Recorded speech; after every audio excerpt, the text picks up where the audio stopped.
Na de 3-0 overwinning snijden op Sliedrecht wie er een protte optimisme bij de formatie van Petra Groenland. Maar de Snitsers gingen benamen in de eerste set hopeloos onderuit.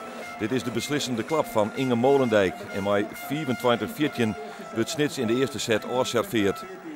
Het weer sfeervol in de sporthal in Sliedrecht. Het fanatieke publiek liep behoorlijk mee. Ja, en dan kom je toch onder druk te staan. De tweede set wie eigenlijk de beste aan Snitsterkant. Hier een prachtig punt van de Snitsers. En zij zorgen ervoor dat er spanning komt in die tweede set. Want het wordt hier 24-22.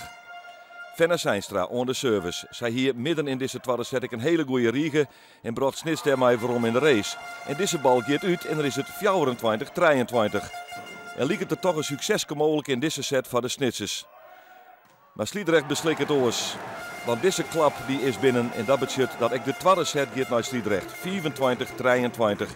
En dan weet Snits dat het een hele drege opjefte wordt om hier succes te halen. Het is ondertussen een 23 jongetje in de tweede set. De service is van Esther van Berkel. Er komt de smash van Roos van Wijnen, maar die gaat royaal uit. En dan komt Sliedrecht op set en matchpoint. 24 jongetje. Op een nij Esther van Berkel met de service. Snits lengt het verbleeuw in de Sliedrechter sporthal nog even met deze rally. Maar op een nij komt er de onval van Sliedrecht. De onval wordt oernaam terug Snits. Maar waar is het blok goed? En dan komt diezelfde Esther van Berkel. En zij zorgt voor 24 jongetje. 3-0 winst voor Sliedrecht. Maar dan wacht ze 12 wedstrijden voor Snits. Is het een voordeel voor jullie om 2 keer achter elkaar dag op dag thuis te spelen? Ja, dat is een voordeel. Waar zit het voordeel in? Gewoon omdat het thuis is? Het is thuis, je hoeft niet te reizen, we kunnen goed voorbereiden. En ja, het is gewoon lekker dat je een weekendje thuis kunt zijn. In plaats van elke keer maar weer die kilometers te maken. Ja, maar het wordt slopend, hè? Het is slopend, ja, absoluut.